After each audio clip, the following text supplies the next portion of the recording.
Welcome to Boring History at Sleep.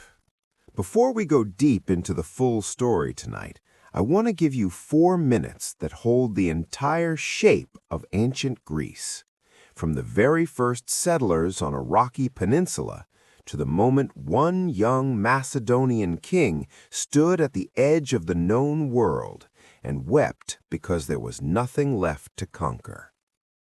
It begins around 3000 BC on a sun-baked, rocky peninsula jutting into the Mediterranean Sea. The first Greeks are not philosophers.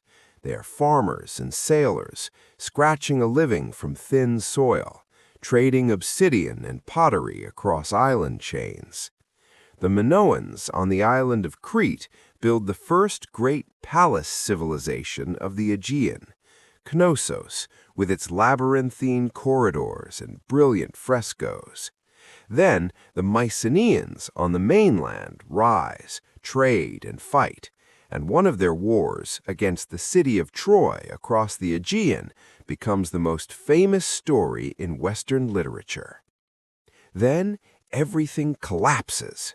Around 1200 BC, the Bronze Age ends in catastrophe. Palaces burn, trade routes vanish, writing disappears.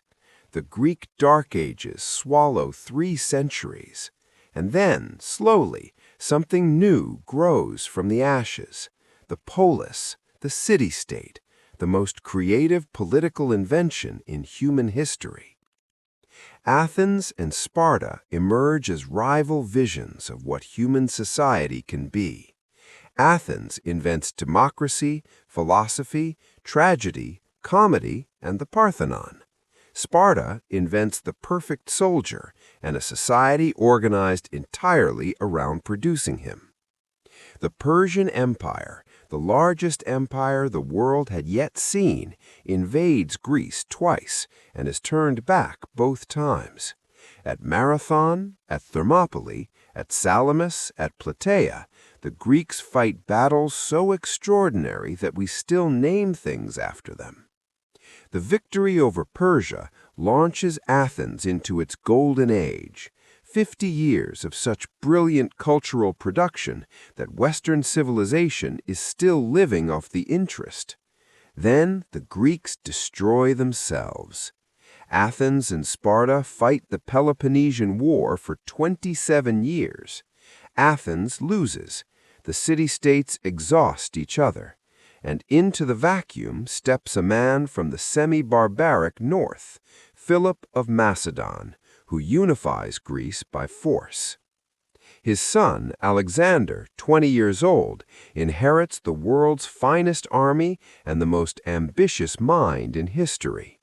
In 13 years, he conquers everything from Greece to Egypt to Persia to the edge of India. He dies at 32.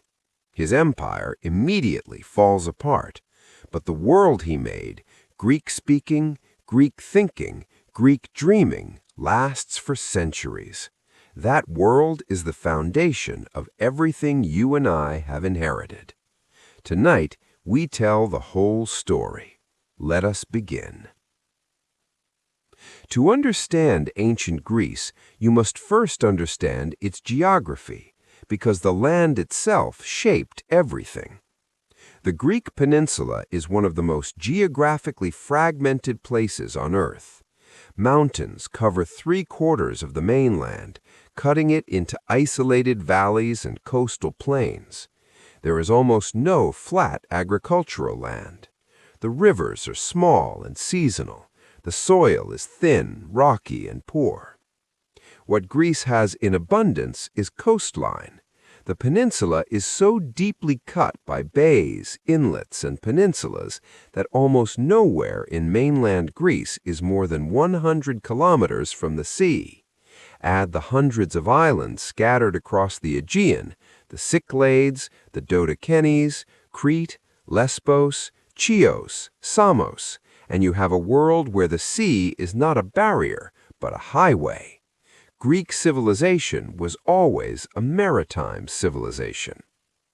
The geographical fragmentation had profound political consequences. The mountains made large, unified states almost impossible to build and maintain. Each valley, each coastal plain, each island tended to develop its own independent community, its own leaders, its own customs, its own gods, its own identity. This fragmentation was the source of both Greece's greatest weakness, the inability to unite against common enemies or to stop fighting each other, and its greatest strength, the extraordinary diversity of political experiments that produced democracy, oligarchy, tyranny, and everything in between, all within a few hundred kilometers of each other. The Mediterranean climate, hot, dry summers and mild, wet winters, shaped the agricultural calendar and the social life. Olives, grapes, and grain were the three pillars of Greek agriculture. Olive oil was food, fuel, and soap simultaneously. Wine was safer to drink than water and central to social life. Grain, often insufficient from local production, had to be imported, which meant trade, which meant ships, which meant contact with the wider world. The sea connected Greece to Egypt, to Phoenicia, to Persia, to Italy, to the Black Sea coast. Greek merchants traveled everywhere. Greek settlers founded colonies across the Mediterranean, in Sicily, southern Italy, North Africa, Spain, and along the Black Sea coast. By the 5th century BC, there were Greek cities from one end of the Mediterranean to the other, all sharing a common language, common religious practices, and a common cultural identity, even while remaining fiercely politically independent. The story of ancient Greece begins not on the mainland, but on the island of Crete, home of the Minoan civilization, Europe's first advanced urban culture, which flourished from roughly 2700 to 1450 BC, and left behind some of the most beautiful and mysterious remains of any ancient culture. The Minoans were named by the archaeologist Arthur Evans, who excavated their great palace at Knossos beginning in 1900 AD. Named after the legendary King Minos of Greek mythology, the king who kept the Minotaur in a labyrinth beneath his palace. Evans's discoveries astonished the world. Here, in the ruins beneath Cretan soil, was a civilization of extraordinary sophistication. Multi-story palaces with indoor plumbing, storerooms packed with clay jars that had held olive oil and wine, workshops producing pottery and metalwork of remarkable quality, and walls covered with frescoes of breathtaking vibrancy. The Minoan frescoes are among the most arresting images from the ancient world.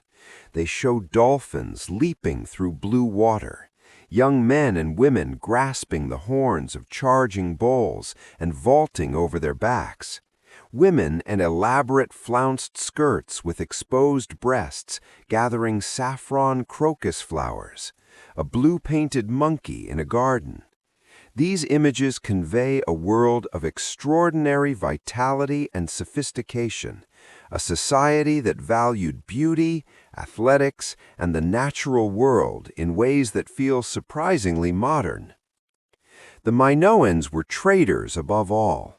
Their ships carried Cretan pottery, olive oil, and metalwork across the Aegean and the eastern Mediterranean, returning with copper from Cyprus, tin from Afghanistan, gold from Egypt, lapis lazuli from Central Asia. Minoan artifacts have been found from Egypt to the Levant to mainland Greece. They were the great commercial power of the early Aegean world. The Minoan civilization collapsed suddenly around 1450 BC, and the reasons are still debated. A massive volcanic eruption on the nearby island of Thera, now called Santorini, around 1628 BC, had already weakened the civilization with tsunamis and ashfall. The final collapse may have been caused by Mycenaean invasion from the mainland, or by further natural disasters, or by internal revolts. The palace at Knossos was burned, the great commercial network collapsed, and the center of Aegean civilization shifted north to the Greek mainland and the Mycenaeans. The Mycenaeans were the first Greeks, the earliest people we can confidently identify as speaking an early form of the Greek language, living in the heavily fortified palace centers of Mycenae, Tiryns, Pylos, and Thebes on the Greek mainland between roughly 1600 and 1100 BC. Where the Minoans built elegant, apparently unfortified palaces, the Mycenaeans built massive stone walls, Cyclopean masonry, the later Greeks called it, believing only the mythical Cyclopes could have moved stones so large. The Mycenaeans were a warrior aristocracy. Their graves, particularly the famous shaft graves at Mycenae, discovered by Heinrich Schliemann in 1876, are filled with bronze weapons, gold jewelry, and elaborate bronze armor. The famous gold funeral mask that Schliemann called the Mask of Agamemnon, believing he had found the tomb of the legendary king who led the Greek expedition to Troy, actually dates from 3 centuries before the traditional Trojan War period. But it captures perfectly the Mycenaean world, a world of warrior kings, golden treasuries, and competitive display. The Mycenaeans had a writing system, Linear B, a syllabic script used primarily for administrative records. When Linear B was deciphered by the architect Michael Ventris in 1952, it revealed not epic poetry or royal proclamations, but palace accountancy, lists of sheep, jars of oil, rations of grain, records of tribute received. The great palace bureaucracies were managing complex agricultural and craft economies with meticulous precision. And then there is Troy.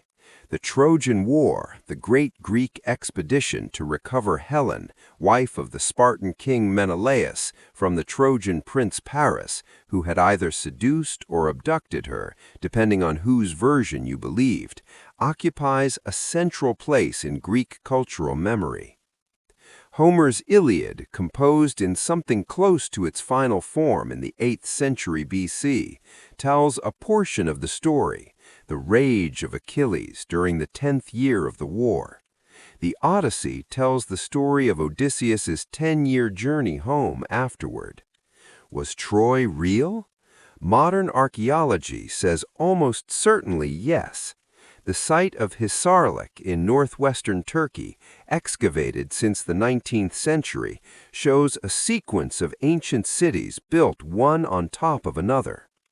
Troy 7, dating to roughly 1200 BC, shows evidence of destruction by fire and conflict. The archaeological reality of a major conflict at the site of Troy around the time of the traditional Trojan War is now widely accepted.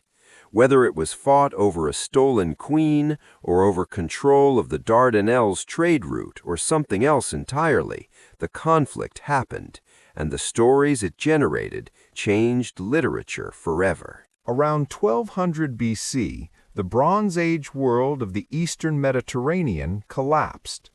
It was one of the most dramatic civilizational catastrophes in recorded history, comparable in scale and consequence to the fall of the Western Roman Empire 1800 years later.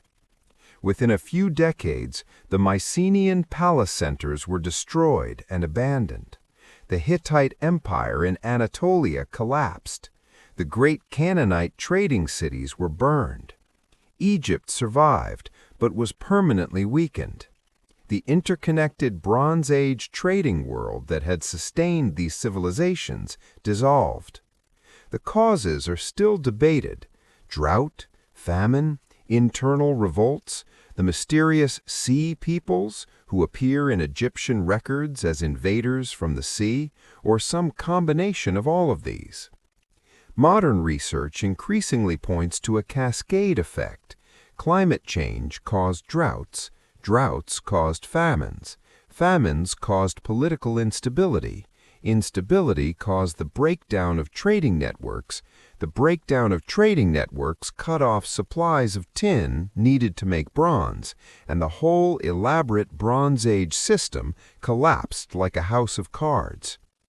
For Greece, the collapse was catastrophic. The Mycenaean palace centers were abandoned.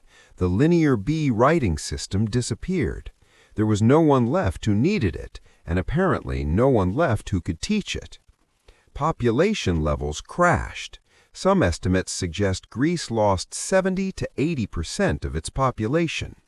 The elaborate administrative systems that had organized the palace economies vanished.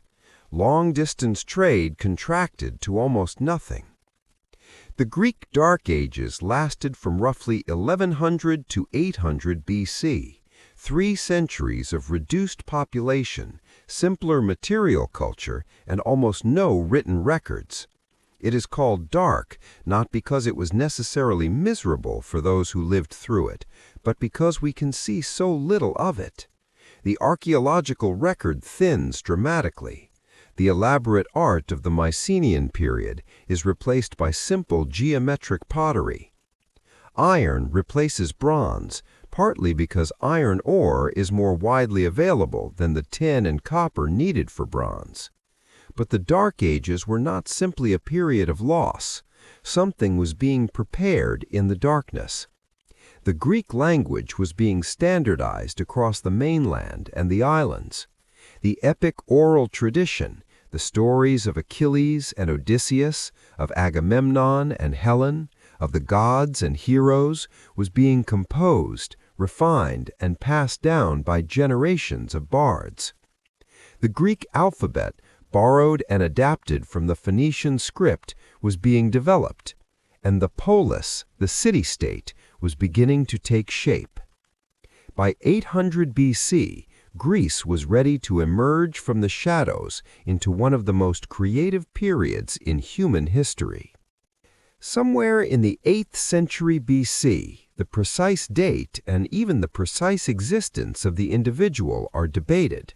A poet named Homer composed or compiled the Iliad and the Odyssey, and in doing so gave Western civilization its foundational texts. Everything that comes after in Greek literature, philosophy, art, and education is in some sense a response to Homer. He is the beginning. The Iliad is the story of a few weeks during the 10th year of the Trojan War, specifically the story of the wrath of Achilles. Achilles is the greatest Greek warrior at Troy, half divine, invulnerable except for his heel, destined to die young and gloriously. When the Greek commander Agamemnon insults him by taking his war prize, a captive woman named Briseis, Achilles withdraws from the fighting in furious pride. The Greeks suffer terrible losses without him. Only when his beloved companion Patroclus is killed by the Trojan hero Hector does Achilles return, driven by grief and rage, to kill Hector and drag his body around the walls of Troy. The Iliad is not a simple story of heroes and glory. It is one of the most morally complex works ever written. It shows war in all its horror and all its strange beauty. It shows Achilles as simultaneously the greatest of heroes and a man whose pride causes enormous suffering. It shows Hector, the Trojan, the enemy, as the better man in many ways than the Greeks who were trying to kill him. It shows the gods as capricious, self-interested, and ultimately indifferent to human suffering. It ends not in triumph but in grief, Achilles and the Trojan king Priam weeping together over the body of Hector. The Odyssey is a different kind of story, a journey narrative, full of monsters and magic and the pleasures of storytelling for its own sake. Odysseus, the cleverest of the Greek heroes, spends 10 years trying to get home from Troy. He encounters the Cyclops Polyphemus, the witch Circe, the sirens, the whirlpool Charybdis, the land of the dead.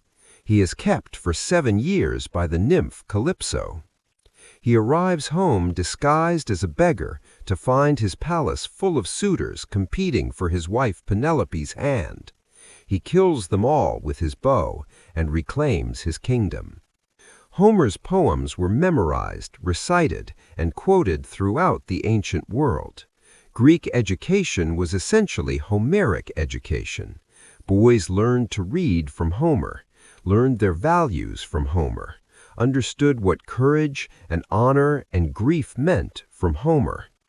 Alexander the Great slept with a copy of the Iliad annotated by his teacher Aristotle under his pillow. The Roman Virgil wrote the Aeneid as a conscious response to Homer. Dante placed Homer at the summit of the ancient poets. Joyce's Ulysses is Homer retold in 20th century Dublin. The conversation that Homer started has never ended.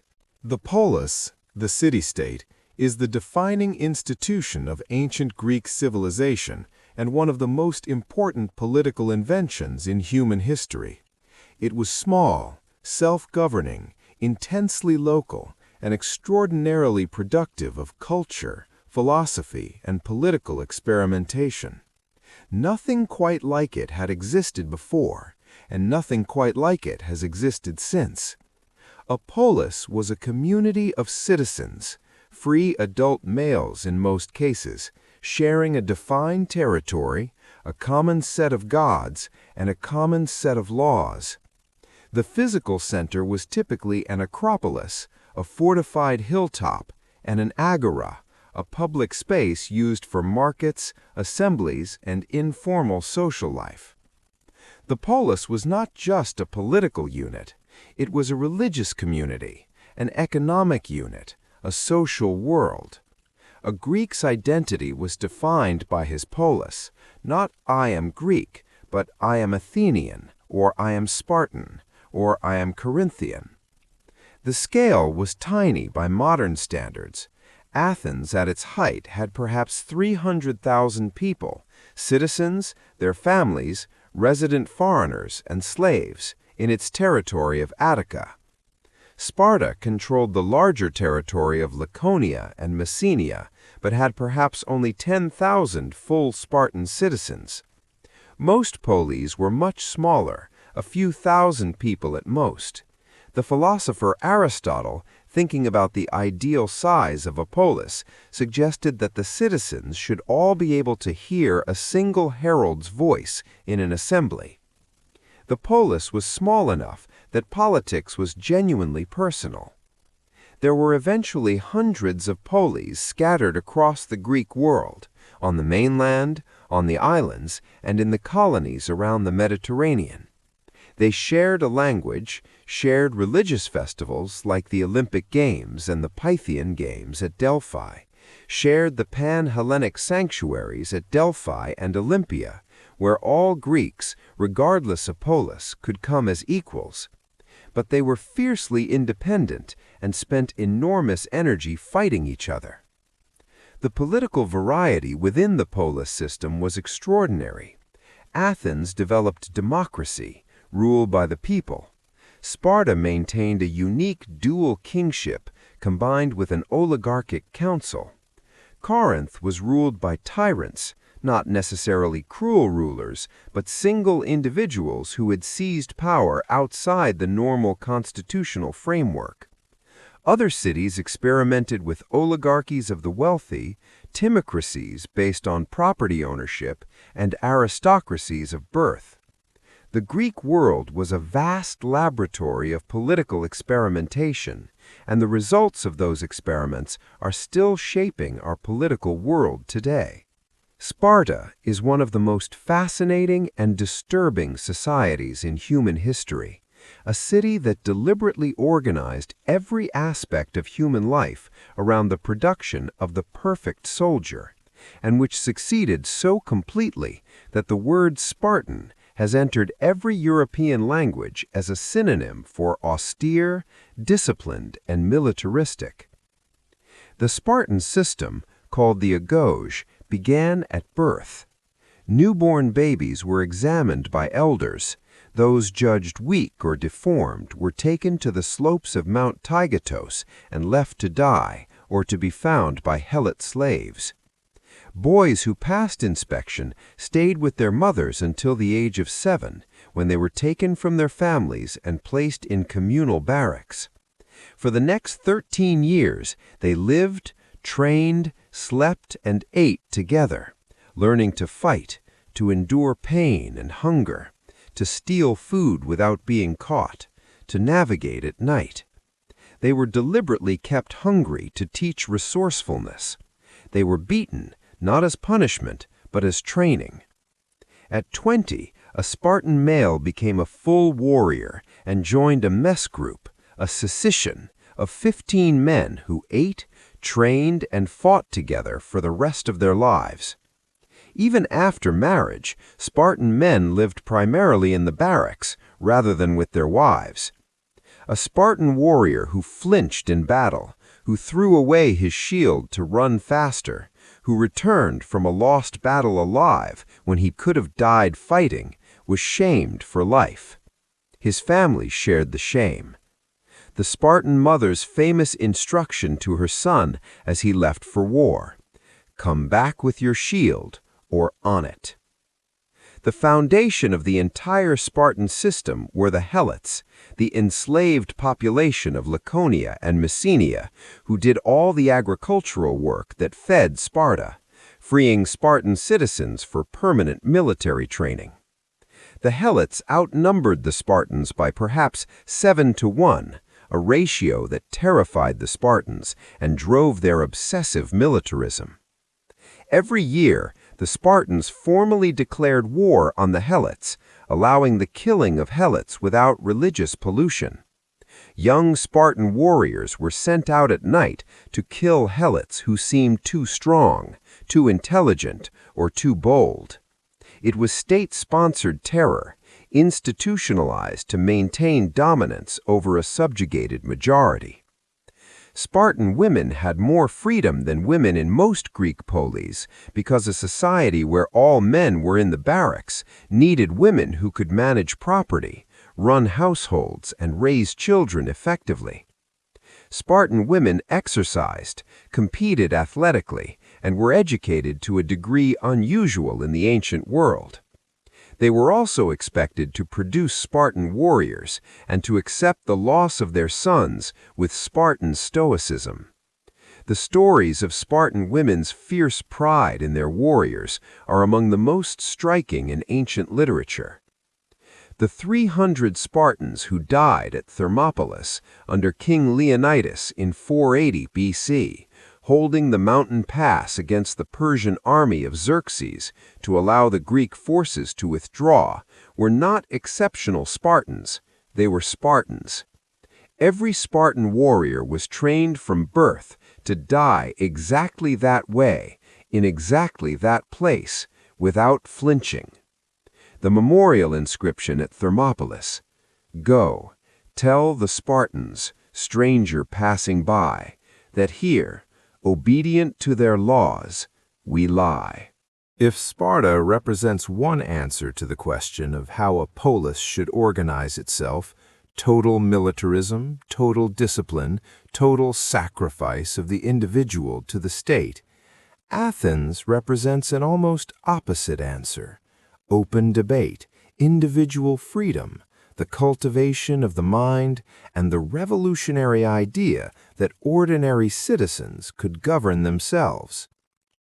Athens in the 7th century BC was not yet democratic. It was an aristocracy, ruled by the Eupatrides, the well-born, who controlled the land, the law, and the religious offices. Ordinary Athenians, small farmers, craftsmen, merchants, had almost no political power. Debt slavery was common. A farmer who could not repay his debts could be enslaved by his creditor. The social tension was enormous. The first great reformer was Solon, appointed in 594 BC with almost unlimited powers to resolve the crisis. Solon canceled all debts secured on the person, freeing those enslaved for debt and prohibiting debt slavery in future. He reorganized the Athenian constitution, basing political rights on wealth rather than birth, opening offices to successful merchants and farmers who had the wealth of aristocrats but not their bloodlines. He created a popular assembly with real powers and a new court system. He did not create democracy, but he created the conditions from which democracy could grow.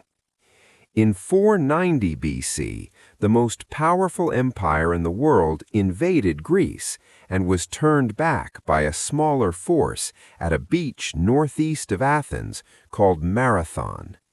The Persian Wars are one of the great David and Goliath stories of history, and the battles fought during them are among the most consequential in Western civilization. The Persian Empire, under Darius the Great, was enormous, stretching from the Aegean coast of Anatolia to the Indus Valley, encompassing Egypt, Mesopotamia, Persia, and Central Asia. Its army could field hundreds of thousands of soldiers. Its navy controlled the eastern Mediterranean. When Darius decided to punish Athens and Eretria for supporting a revolt of the Greek cities of Ionia against Persian rule, it must have seemed like a straightforward punitive expedition.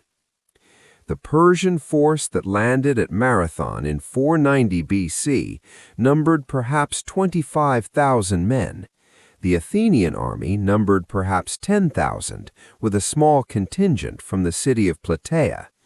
The Spartans who had promised to come were delayed by a religious festival. The Athenian general Miltiades decided not to wait. He deployed his army across the plain of Marathon, thinning the center and strengthening the wings, and charged the Persian line at a run. The Persian center broke through the thin Greek center. The stronger Greek wings wheeled inward and caught the Persian breakthrough from both sides. The Persian army collapsed and fled to their ships. The Athenians lost 192 men. The Persians lost perhaps 6,000. The runner Pheidippides or Philippides, accounts differ, reportedly ran the 26 miles from Marathon to Athens with the news of victory, gasped, "We have won," and dropped dead. The modern marathon race commemorates this run. Whether the story is true or legend, it captures perfectly the emotional weight of the victory, the sense that something miraculous had happened, that the greatest power in the world had been stopped on a Greek beach by citizen soldiers. In 480 BC, Darius's son Xerxes returned with a force so large that ancient sources give numbers in millions, almost certainly exaggerated, but certainly the largest army ever assembled in the ancient world to that point. This time, the invasion was existential. This time, Greece nearly fell. The Second Persian invasion of 480 BC is one of the most dramatic stories in all of human history, and it unfolded in a sequence of battles whose names are still echoing through Western culture 2,500 years later. Thermopylae, the Hot Gates, was a narrow coastal pass between the mountains and the sea, the only road from northern Greece into the south. Leonidas, one of Sparta's 2 kings, held it with 300 Spartans, 700 Thespians, 400 Thebans, and various other Greek contingents, perhaps 7,000 in total. For 2 days, this force held the pass against the full weight of Xerxes' army. The Persians could not bring their numbers to bear in the narrow pass. The Greek heavy infantry, hoplites in bronze armor fighting in tight formation with 9-foot spears, were devastating at close quarters. On the third day, a local Greek named Ephialtes showed the Persians a mountain path that flanked the pass. When Leonidas learned that the Persians were coming around behind him, he sent most of the Greek forces away. He and his 300 Spartans stayed, along with the Thespians, who chose to die rather than abandon the Spartans, and the Thebans, who reportedly were kept there by force. They were all killed. But they had bought the Greek fleet at the nearby naval battle of Artemisium critical time. Athens was evacuated, an extraordinary act of collective decision-making, moving the entire civilian population of the city to safety while the men went to sea. The Persian army occupied and burned Athens, and at the island of Salamis, the Greek fleet under the Athenian commander Themistocles lured the Persian navy into the narrow straits where their greater numbers were a disadvantage. The Greek triremes, fast, maneuverable warships, rammed and sank the Persian fleet in one of history's decisive naval battles. Xerxes, watching from a golden throne on the shore, saw his navy destroyed. The following year, 479 BC, the remaining Persian land force was destroyed at the Battle of Plataea by a Greek army under the Spartan regent Pausanias. The Persian wars were over, Greece was free, and the victory transformed Greek, especially Athenian, consciousness in ways that would shape Western civilization for millennia. They had faced the greatest empire in the world and won, not by superior numbers, not by superior resources, but by superior courage, superior tactics, and the superior motivation of men fighting for their freedom and their homes. The historian Herodotus wrote the history of the Persian Wars in the first great work of historical prose, asking not just what happened, but why, exploring causes and consequences, interviewing survivors, presenting multiple perspectives. He is called the father of history.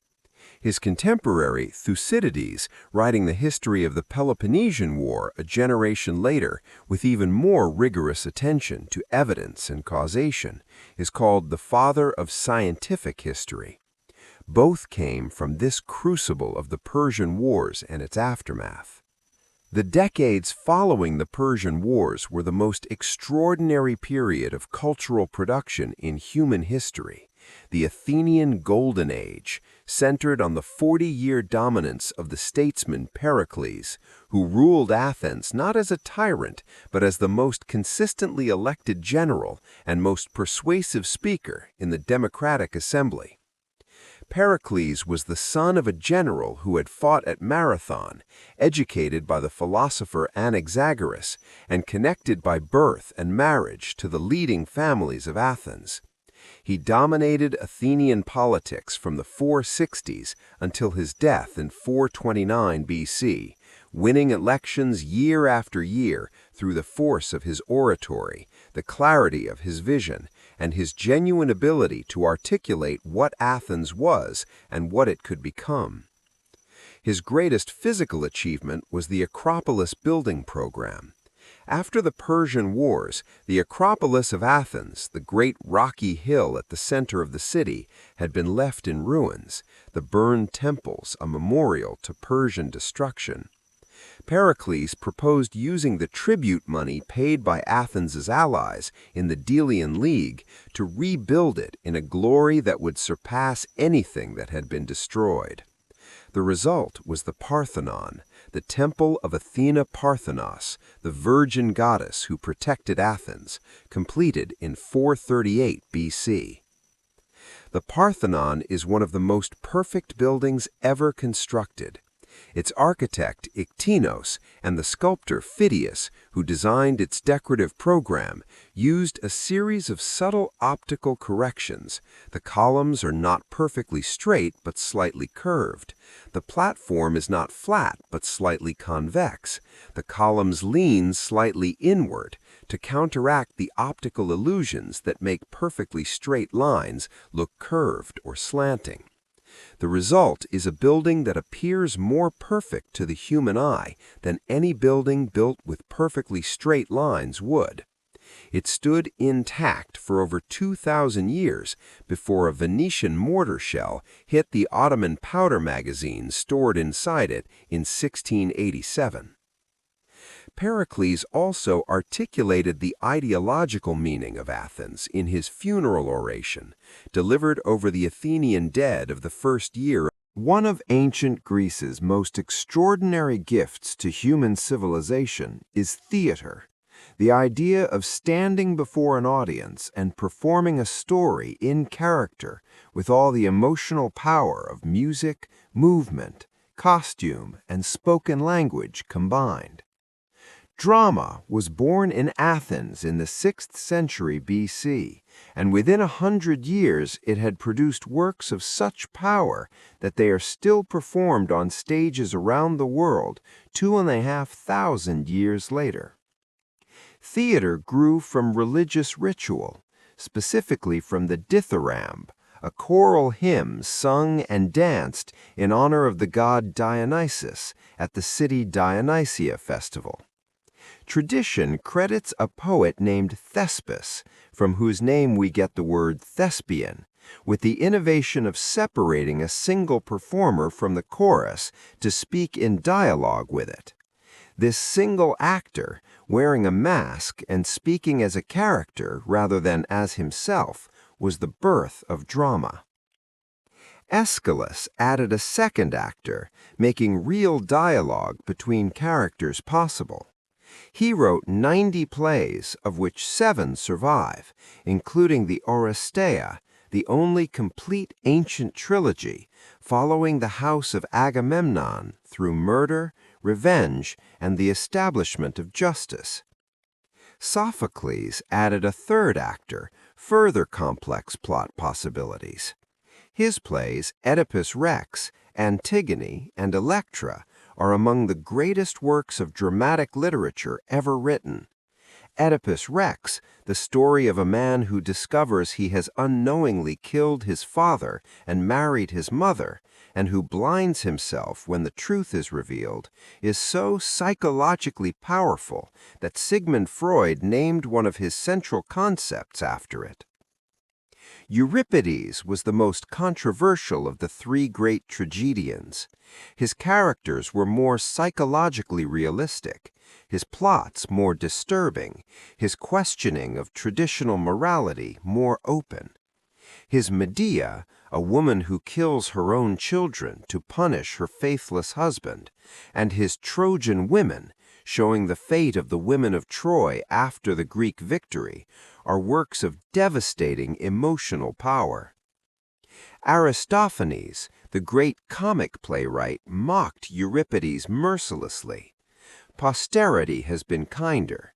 19 of Euripides' plays survive, more than any other ancient playwright. Comedy was performed at the same festivals as tragedy. Aristophanes' comedies, Lysistrata, The Clouds, The Frogs, are outrageously funny, politically savage, and occasionally obscene. Lysistrata, in which the women of Athens and Sparta go on a sex strike to force their husbands to end the Peloponnesian War, is one of the funniest anti-war satires ever written. The Clouds, in which Socrates is portrayed as a head-in-the-clouds sophist who teaches young men to argue any position, regardless of truth, contributed to the atmosphere that led to Socrates' trial and execution. Theater in ancient Athens was not entertainment separate from politics. It was politics by other means. Ancient Greece gave the world philosophy, the systematic, rational investigation of the fundamental questions of existence, knowledge, ethics, and politics. The Greek philosophers did not just ask the questions that philosophers still ask today. They established the methods, the vocabulary, and the frameworks that all subsequent Western philosophy has used. Philosophy as we know it is a Greek invention. The pre-Socratic philosophers of the 6th and 5th centuries BC were the first people in recorded history to look for natural rather than supernatural explanations for the world. Thales of Miletus, traditionally considered the first philosopher, proposed that water was the fundamental substance from which everything was made. He was wrong, but the question he was asking, what is everything ultimately made of, is still being asked by particle physicists. Heraclitus proposed that everything was in constant flux, you cannot step into the same river twice, and that an underlying logos, or rational principle, governed change. Democritus proposed that everything was made of atoms, indivisible particles moving through void. He was essentially right. Socrates transformed philosophy. He wrote nothing. Everything we know about him comes from his students, primarily Plato. He spent his life in the agora of Athens, engaging anyone who would talk with him in conversations about justice, courage, piety, and the good life. His method, the Socratic method, was to ask apparently innocent questions that gradually exposed the contradictions and confusions in his interlocutor's thinking. He claimed to know nothing and to be valuable only as a midwife, helping others give birth to their own ideas. His fellow Athenians found him both fascinating and infuriating. In 399 BC, Socrates was put on trial, charged with impiety toward the gods and corrupting the youth of Athens. He was convicted by a jury of 501 Athenian citizens and sentenced to death by drinking hemlock. His death, described by Plato in the Phaedo, is one of the most famous scenes in philosophy. Socrates, surrounded by weeping friends, calmly discussing the immortality of the soul and whether death is something to be feared, drinking the hemlock without trembling, dying as he had lived, in philosophical inquiry. Plato, Socrates' greatest student, founded the Academy, the first institution of higher learning in the Western world, and wrote the dialogues that preserved Socratic thought while developing his own philosophy. His Republic proposed an ideal state governed by philosopher kings. His theory of forms proposed that the physical world was a shadow of a higher realm of perfect, eternal ideas. Aristotle, Plato's greatest student, rejected the theory of forms and built a comprehensive philosophical system grounded in observation of the physical world, laying the foundations of logic, biology, physics, ethics, politics, and literary criticism. The Western intellectual tradition is, as the philosopher Alfred North Whitehead wrote, a series of footnotes to Plato. Aristotle's student was Alexander of Macedon. Philosophy met conquest, and the world was changed. The art of ancient Greece represents one of the highest achievements of human aesthetic vision, and its influence on Western art has been so profound and so continuous that it is almost impossible to see it clearly, because we have been seeing through it for so long. Greek sculpture passed through distinct phases that track the development of the Greek mind. The earliest stone sculptures, the kouroi, standing male figures with 1 foot forward and arms at sides, are stiff and frontal, clearly influenced by Egyptian models. But even in these early works, something different is present, a focus on the human body as the proper subject of art, a desire to represent not a type, but an individual. Over the course of the 6th and 5th centuries BC, Greek sculptors achieved a mastery of human anatomy and movement that would not be equaled for nearly 2,000 years. The great sculptors of the classical period, Phidias, Polykleitos, Myron, created works of such perfection that later generations could barely believe they were made by human hands. Phidias's chrysallentine statue of Zeus at Olympia, made of gold and ivory, seated on a throne so large that it filled the interior of the temple, was considered one of the 7 wonders of the ancient world. His statue of Athena inside the Parthenon was equally magnificent. Both are lost. We know them only from ancient descriptions and small copies. Greek pottery, which survives in enormous quantities, is one of our richest sources for understanding Greek life and mythology. The red figure and black figure techniques of Athenian pottery, in which figures were painted in extraordinary detail against contrasting backgrounds, produced vessels of great beauty that simultaneously served as everyday objects, luxury goods, and narrative art. A single Greek pot can tell us how warriors armed themselves, how athletes competed, how women moved through their domestic world, how the gods were imagined. Greek temples were not primarily places of worship. The congregation gathered outside, not inside. They were houses for the god, whose statue lived within. The design principles of the Greek temple, the column orders, the proportions of width to height to length, the relationship of solid and void, were developed with such mathematical precision and such understanding of optical effects that they have never been entirely superseded. Every bank, every courthouse, every government building that looks like a Greek temple in cities around the world is testifying to the continuing authority of the Greek aesthetic achievement.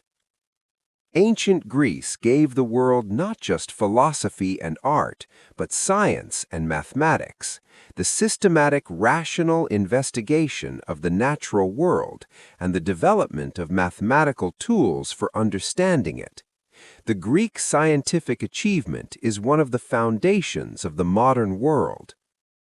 Greek mathematics reached heights that would not be surpassed for centuries. Pythagoras, or the school of thinkers associated with his name, explored the mathematical relationships underlying music, geometry, and the cosmos, believing that number was the fundamental reality of the universe. The Pythagorean theorem, that in a right triangle the square of the hypotenuse equals the sum of the squares of the other 2 sides, was known in Babylon 1,000 years earlier, but the Greeks proved it and understood it as part of a larger mathematical system.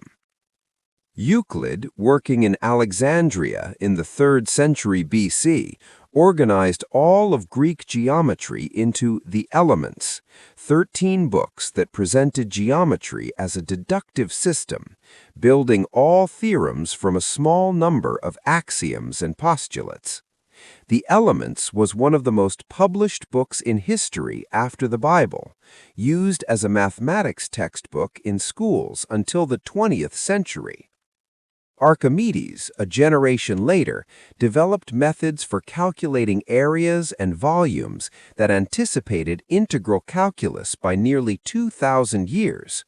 He also invented practical devices, the Archimedes screw for raising water, war machines for defending Syracuse, and reportedly discovered the principle of buoyancy by leaping from his bath and running through the streets of Syracuse, shouting, "Eureka! I have found it!" Greek astronomy was sophisticated and surprisingly accurate. Aristarchus of Samos proposed in the 3rd century BC that the Earth orbited the Sun, the heliocentric model, 1,800 years before Copernicus.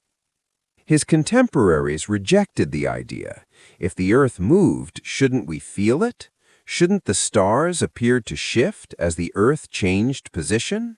The argument seemed reasonable at the time. Eratosthenes calculated the circumference of the Earth by measuring the angle of the sun's shadow at two different locations and getting a result within a few percent of the correct value. Hipparchus cataloged over 800 stars, developed trigonometry, and discovered the precession of the equinoxes. Greek medicine, associated with the name of Hippocrates of Kos, established the principle that diseases had natural rather than supernatural causes and should be treated through observation, diet, and lifestyle rather than prayer and sacrifice. The Hippocratic Corpus, a collection of medical texts associated with the Hippocratic school, covers everything from prognosis to surgery to the treatment of fevers and fractures. The Hippocratic Oath, in a modern version, is still sworn by medical graduates in many countries. The principle of first do no harm is Hippocratic. The idea that medicine should be based on observation of the patient rather than ritual is one of the most important ideas in the history of human welfare. The Peloponnesian War, fought between Athens and Sparta and their respective allies from 431 to 404 BC, was the greatest catastrophe in ancient Greek history. A 27-year civil war that shattered the Athenian Empire, exhausted Sparta, and left both sides so weakened that the independent Greek city-state system never fully recovered. The war had been building for decades. The Athenian Empire, the Delian League, which had begun as a voluntary alliance of Greek states against Persia, had been transformed by Pericles into an Athenian tribute empire. Allied states that tried to leave were forced to stay. The tribute money was used to build the Parthenon and to pay Athenian citizens for jury service and other civic functions. Sparta and the Peloponnesian League watched the growth of Athenian power with growing alarm. Thucydides, who wrote the history of the war, put it simply: the growth of the power of Athens and the alarm which this inspired in Sparta made war inevitable. The Athenian strategy, designed by Pericles, was to avoid land battle, where Spartan hoplites were unbeatable, and to use Athenian naval supremacy to raid Spartan territory and wear down the enemy economically. The Spartan strategy was to invade Attica every year and ravage the farmland, hoping to force a decisive land battle. Neither strategy was working. The Athenians watched from behind their long walls as the Spartans burned their fields. The Spartans could not catch the Athenian fleet. Then, in 430 BC, a plague struck Athens, arriving by ship, probably from Egypt or Ethiopia. In the crowded conditions within the walls, it spread with devastating speed. Perhaps a quarter to a third of the Athenian population died, including Pericles himself in 429 BC. The plague broke something in Athenian society. The historian Thucydides, who survived it, described how traditional morality dissolved as people abandoned restraint, seeing that the pious died as readily as the impious. The war dragged on through shifting alliances, brilliant generals, catastrophic blunders, and episodes of remarkable brutality. The Melian dialogue, Thucydides' account of the Athenian ultimatum to the neutral island of Melos, "The strong do what they can, and the weak suffer what they must," followed by the Athenian massacre of the Melian men and enslavement of the women and children, is one of the most chilling passages in any historical text. The Sicilian expedition of 415 to 413 BC, Athens' catastrophically misconceived attempt to conquer Sicily, ended in the complete destruction of the Athenian force. 40,000 men lost. Athens never fully recovered. The final decade of the Peloponnesian War saw Athens fighting against increasingly impossible odds, its manpower depleted, its treasury strained, its democracy destabilized by internal conflict and two brief oligarchic coups, while Sparta, aided by Persian gold that allowed it to build a navy capable of challenging Athenian sea power, methodically dismantled the Athenian Empire. The decisive blow came at the Battle of Aegospotami in 405 BC. The Athenian fleet, the last major military asset of the city, was caught beached on the Hellespont, its crews scattered ashore foraging for food, by the Spartan admiral Lysander. Almost the entire fleet was captured or destroyed. 3,000 Athenian prisoners were executed. When news reached Athens, Thucydides writes, a sound of wailing ran from Piraeus through the long walls to the city, one man passing the news to another, and during that night no one slept. Athens surrendered in 404 BC. The terms were remarkably lenient. Sparta's Corinthian and Theban allies had argued for the complete destruction of Athens, selling the population into slavery, leveling the city. Sparta refused, saying it would not destroy the city that had done so much good for Greece in the Persian Wars. The long walls connecting Athens to its port of Piraeus were torn down to the music of flutes, a festival atmosphere for the final humiliation. The Athenian fleet was surrendered. A Spartan-backed oligarchy of 30 men, the 30 Tyrants, was installed in Athens. The 30 tyrants ruled for 8 brutal months, killing perhaps 1,500 Athenians and exiling thousands more. They were eventually overthrown by a democratic resistance movement, and Athenian democracy was restored in 403 BC with a remarkable general amnesty, forbidding prosecution for crimes committed during the tyranny. The amnesty held. It is one of the more impressive acts of political self-restraint in ancient history. But Athens was permanently weakened. The empire was gone. The silver mines of Laurion that had funded the fleet were depleted. The population had been ravaged by war and plague. Sparta was now the dominant power in Greece. And Sparta proved to be a terrible hegemon, arrogant, exploitive, and militarily overextended. Within 30 years, Sparta would be broken at the Battle of Leuctra by Thebes. Then Thebes would be broken by Macedon. The era of polis dominance was ending. Something new was coming from the north. In 399 BC, 5 years after the restoration of Athenian democracy, the city put its most famous citizen on trial and condemned him to death. The trial of Socrates is one of the most debated events in intellectual history. A democracy killing a man for asking too many questions, and its reverberations have never stopped.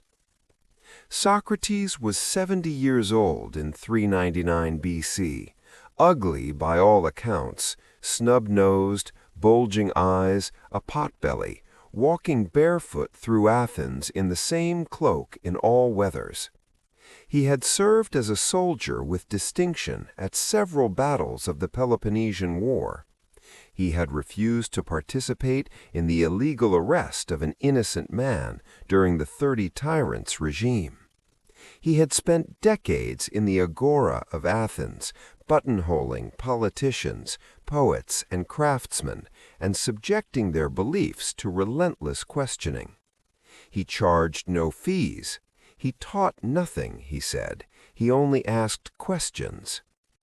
The charges were impiety toward the gods of Athens and corrupting the youth. His accusers were a playwright named Miletus, a politician named Anytus, and an orator named Lycon.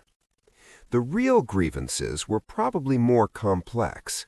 Socrates had been associated, however unfairly, with anti-democratic figures like Alcibiades and Critias, one of the 30 tyrants, who had been his students.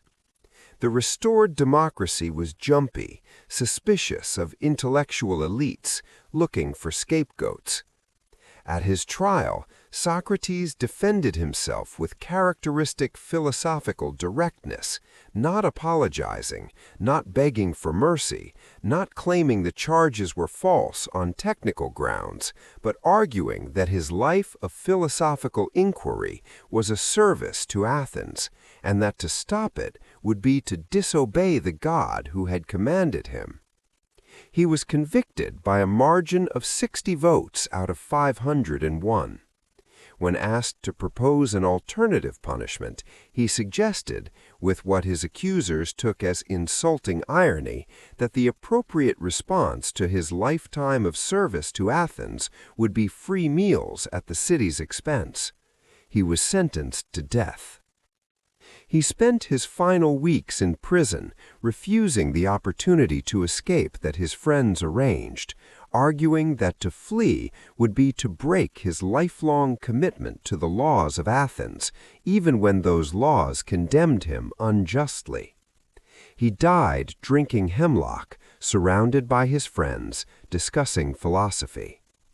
Plato's accounts of his trial and death, the Apology, the Crito, the Phaedo, are among the most powerful works of prose in any language. The death of Socrates is Western civilization's founding martyrdom of the free mind. While the Greek city-states were exhausting themselves in decades of warfare, Sparta against Athens, then Sparta against Thebes, then Thebes against everyone, a power was growing in the north that most Greeks regarded with contempt. Macedonia was considered semi-barbarian by the sophisticated southern Greeks. Its kings spoke Greek, but its population spoke a dialect many Greeks found barely comprehensible. It had no great cities or philosophical schools. Its political system was a tribal monarchy rather than a polis democracy. What it had was manpower, natural resources, and, from 359 BC, a king of extraordinary ability named Philip. Philip II of Macedon was one of the most gifted rulers in ancient history, and he has the unique distinction of being almost entirely overshadowed by his own son. He had spent 3 years as a hostage in Thebes during his youth, where he had observed the military innovations of the Theban general Epaminondas, the man who had broken Spartan military dominance at Leuctra.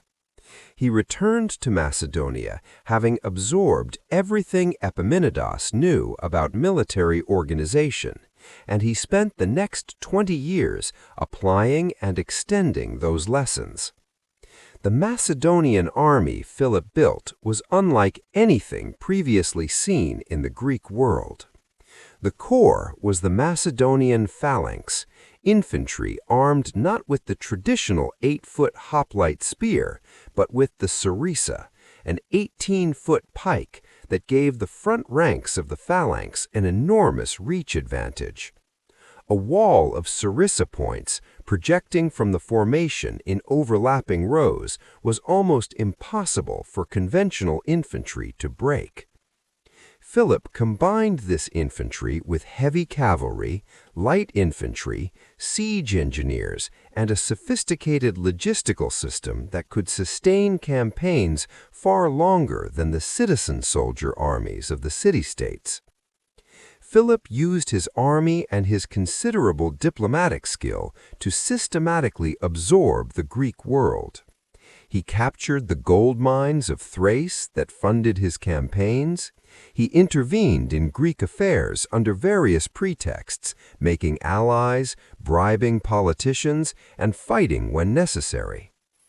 The Athenian orator Demosthenes, who saw Philip clearly and spent his career trying to warn his fellow Athenians about the Macedonian threat, thundered against him in speeches so powerful that a Philippic has entered the language as a word for a vehement verbal attack.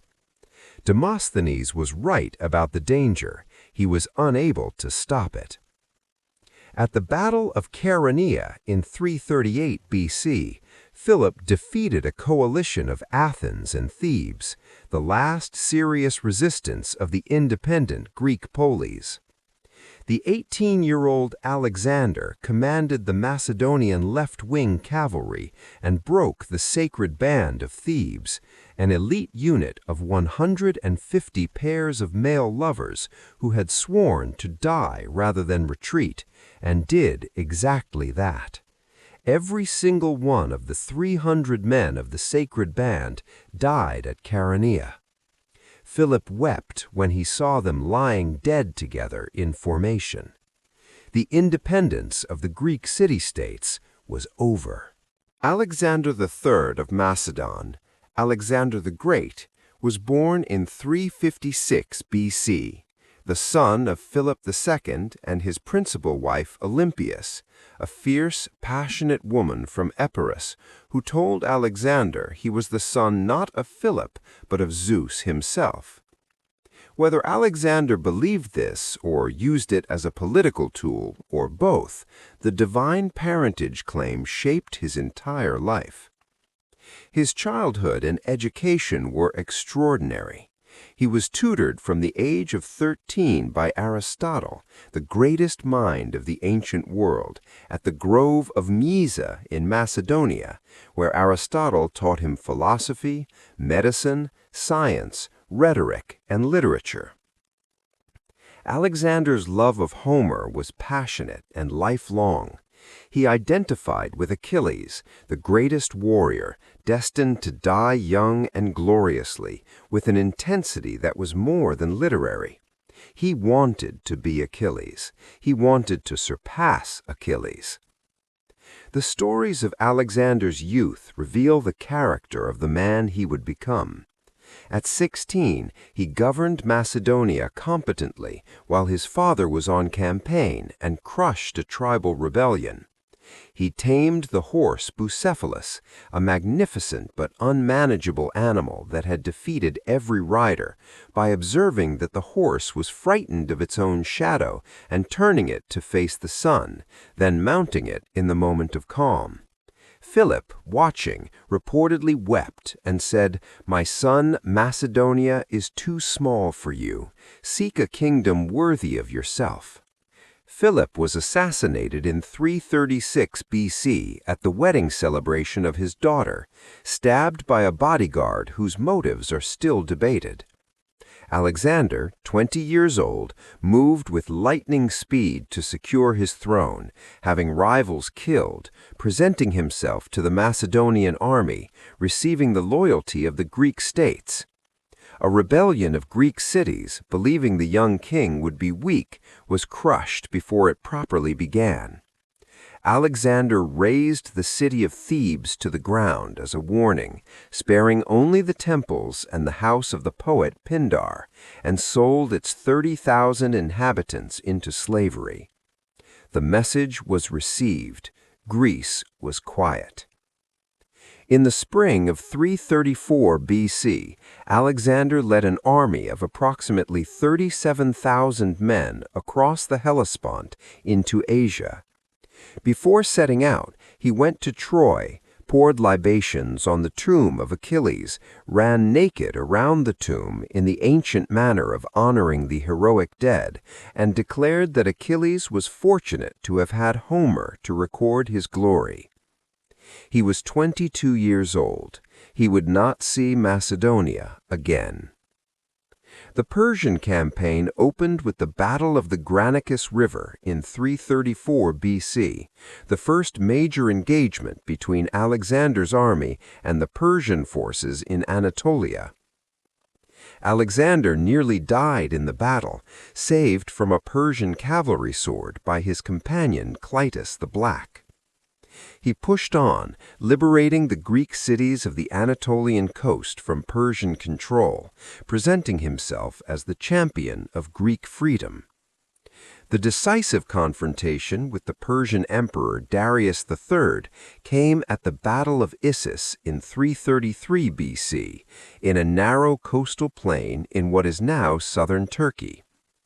Despite being outnumbered, Alexander used the same tactic that would define his generalship throughout his career, holding the enemy line with the phalanx while leading the companion cavalry in a devastating charge aimed directly at Darius himself. Darius fled the battlefield in his chariot. His wife, his mother, his children, and his entire court were captured. Alexander treated them with extraordinary courtesy. Darius's mother, Sisygambis, reportedly greeted Alexander as her son rather than her captor, and Alexander accepted the role. After Issus, Alexander turned south rather than pursuing Darius, a strategically crucial decision. He needed to secure the Mediterranean coastline and cut off the Persian fleet's access to ports before pushing east. The siege of Tyre, an island city off the Lebanese coast, lasted 7 months and required Alexander to build a causeway from the mainland to the island, using the rubble of the old mainland city. When Tyre finally fell, Alexander killed or enslaved its entire population in fury at the resistance. The message was received. Greece was quiet. With Darius dead, Alexander was by right of conquest the king of Persia, ruler of the largest empire the world had yet seen. He could have stopped. He did not stop. What drove him further east is one of history's great psychological mysteries. Was it genuine curiosity, insatiable ambition, the logic of the divine mission he believed he had been given, or simply the momentum of a man and an army that had been moving for years and did not know how to be still? He pushed into the eastern Persian provinces, Bactria and Sogdia, roughly modern Afghanistan and the Central Asian republics, and spent 3 of the hardest years of his campaign fighting guerrilla warfare in the mountains and deserts. The resistance was ferocious. He burned cities that resisted. He founded new Alexandrias, dozens of them, from Egypt to Central Asia, each one a planned Greek city intended to anchor his empire and spread Greek culture. He married the Bactrian princess Roxanne, reportedly for love, though the political advantages of the marriage were obvious.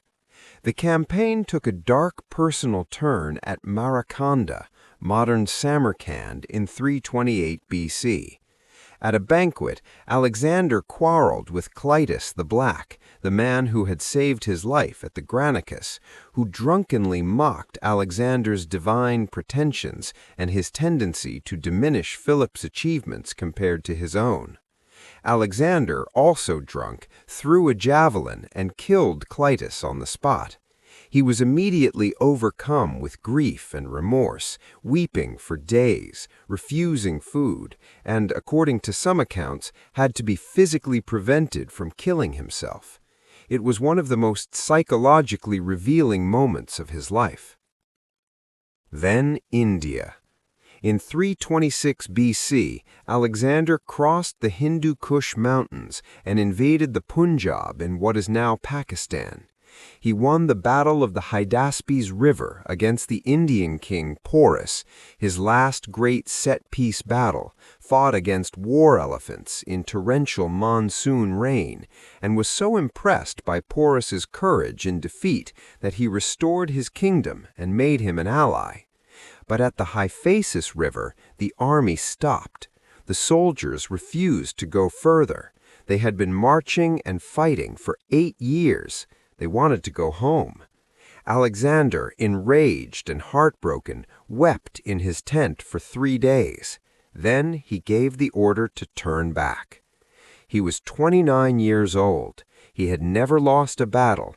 He would never fight another major engagement.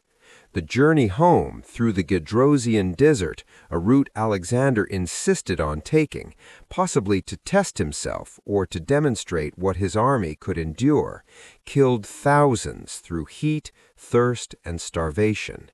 It was the worst self-inflicted catastrophe of his campaigns, and it revealed something about Alexander that his victories concealed: a willingness to impose extreme suffering on his followers in pursuit of his own vision. Alexander returned to Babylon, the greatest city of his empire, which he planned to make his imperial capital, in 323 BC. He was 32 years old and already planning his next campaign, the circumnavigation of Arabia, possibly the conquest of the western Mediterranean and Carthage.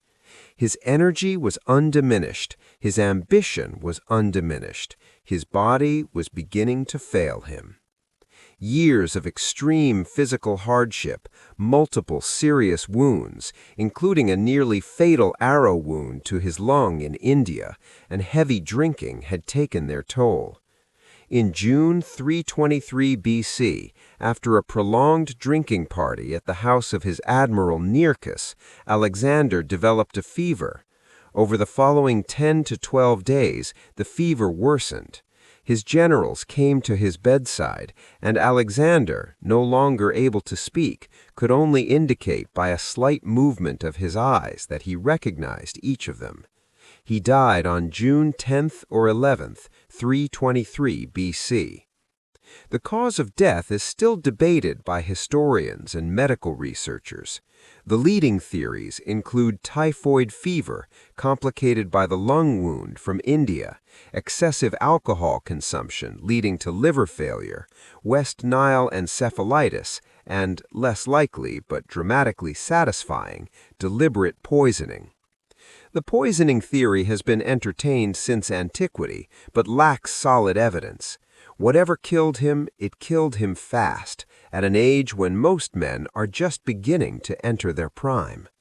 His last words, according to tradition, when asked to whom he left his empire, "To the strongest." Whether he actually said this, or to Crateros, a general whose name sounds similar in Greek, is uncertain. What is certain is that he left no clear successor and no plan for the succession. His wife, Roxanne, was pregnant. His half-brother, Philip Aridius, was mentally disabled. His generals, the Diadochi. The period from Alexander's death in 323 BC to the Roman conquest of Egypt in 30 BC, 3 centuries, is called the Hellenistic Age, from the Greek word Hellenizen, to speak Greek or live as a Greek. It was the era in which Greek language and culture spread across the entire Eastern Mediterranean and Near East, transforming everything it touched and being transformed in return. Alexandria in Egypt was the greatest city of the Hellenistic world, the intellectual capital of the entire Mediterranean.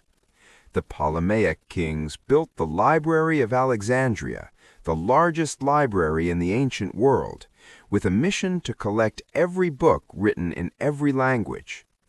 At its height, it may have held 500,000 scrolls. The museum, the House of the Muses, was the world's first research institution, where scholars were paid stipends to study whatever interested them. Euclid wrote his Elements there. Eratosthenes calculated the circumference of the earth there. Archimedes may have studied there. The library's destruction, in stages, by fire and by Christian decree, is one of the great losses of human intellectual history. The Hellenistic period was one of extraordinary scientific and philosophical activity. The Stoic school of philosophy, founded by Zeno of Citium, taught that virtue was the only true good, that external circumstances were indifferent, and that the wise man remained tranquil and rational regardless of what fortune brought. Stoicism would become the dominant philosophy of the Roman Empire, and has had continuous influence on Western ethical thought to the present day. Marcus Aurelius, who we met in our Roman Empire story, was a Stoic. So, in their different ways, were Seneca and Epictetus. The Epicurean school, founded by Epicurus, taught that pleasure, specifically the pleasure of tranquility, friendship, and freedom from fear, was the highest good. Epicurus lived with his friends in a garden outside Athens, sharing simple food and philosophical conversation. His followers preserved his letters and teachings with almost religious devotion. The Roman poet Lucretius expounded Epicurean philosophy in his great poem De Rhetorum Natura, On the Nature of Things, which was lost for 1,000 years, rediscovered in the Renaissance, and influenced everyone from Montaigne to Jefferson.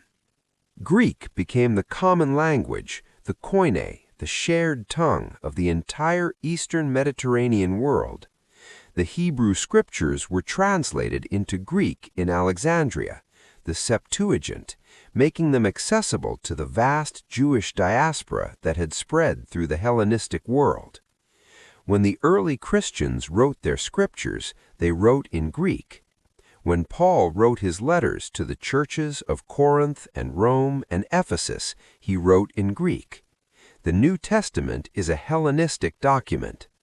Christianity was born in a Hellenistic world and carried Hellenistic philosophical concepts, logos, pneuma, cosmos, into its theology.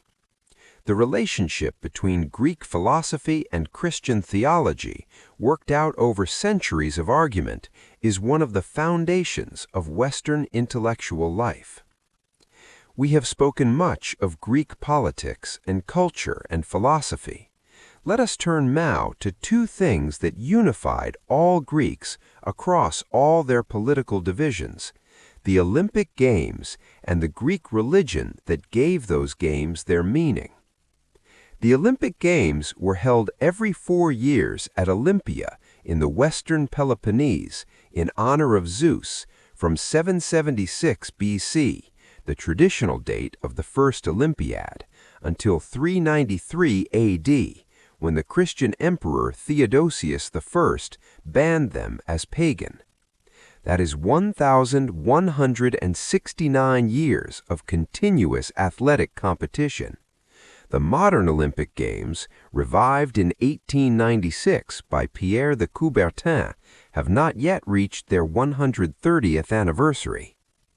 During the Olympic festival, a sacred truce, the Ekacheria, was declared, and all warfare among Greek states was suspended so that athletes and spectators could travel safely.